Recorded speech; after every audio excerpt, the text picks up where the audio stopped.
Dans cette vidéo, je vais réaliser deux choses. Donc, vous montrer comment on construit un angle de mesure donnée. Donc, premièrement, un angle XOY qui va mesurer 37 degrés. Et dans un deuxième temps, il faudra construire un triangle ABC avec AB égale 4 cm, CAB égale 17, CBA égale 102 degrés. Première chose, XOY égale 37. On commence par tracer. Une des demi-droites. On a repéré dans sa tête qu'il était aigu. La demi-droite OX. Et donc mon angle OX doit mesurer, mon angle XOY doit mesurer, voilà, vous voyez là, mon angle XOY doit mesurer 37 degrés. Je prends mon rapporteur comme si je voulais mesurer un angle.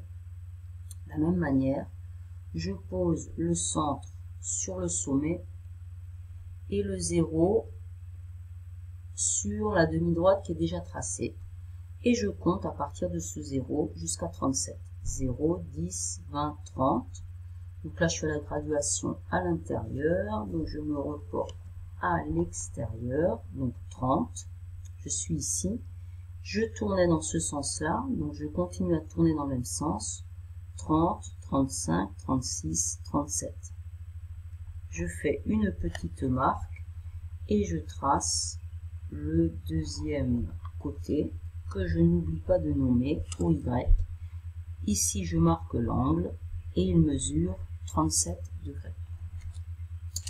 Pour la consigne du triangle, eh bien, dans un premier temps, il va falloir commencer par faire une figure à main levée.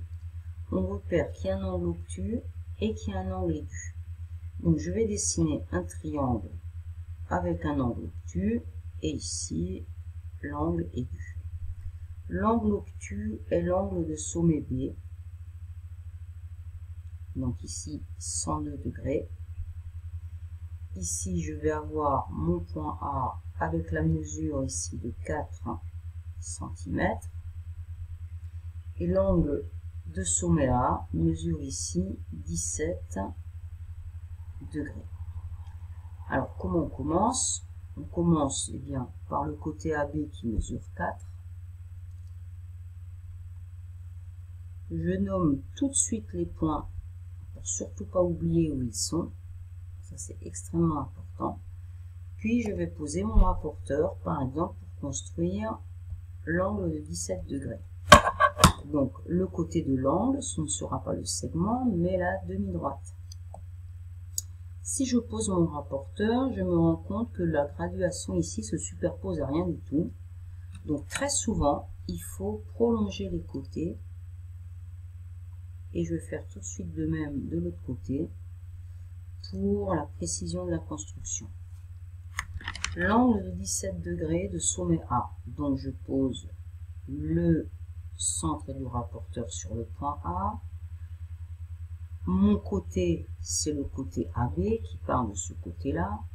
Donc, je vais prendre ce 0-là, de ce côté, et je dois compter jusqu'à 17, en tournant donc dans ce sens-là. Donc, 0, 10, je me repousse à l'extérieur, 10, je continue à tourner dans le même sens, donc 0, 10, 15, 17. Je fais une petite marque. Un angle est limité par des demi-droites, donc je trace bien ici une demi-droite. Le point C sera quelque part là-dessus. Je ne sais pas où, mais il sera quelque part là-dessus. Maintenant, l'angle de sommet B. Le côté, c'est BA. Donc je pose le centre du rapporteur sur le point B. Le côté, c'est BA. Et donc ici, j'utilise le 0 qui est à l'extérieur de mon rapporteur et je vais compter jusqu'à 102. 0, 10, 20, 30, 90, 100. Je continue à tourner dans le même sens. 100, 102. Je fais une petite marque. Visuellement, je vérifie bien que mon angle est obtus. C'est le cas. Deuxième demi-droite. Et mon point C sera à l'intersection de ces deux demi-droites. Et mon triangle est tracé. Visuellement, je vérifie bien que cet angle est aigu. 17 degrés, il est relativement petit, peu d'ouverture. 102 degrés, c'est bien un angle obtus qui est légèrement supérieur à 90 degrés. Donc, ça peut convenir.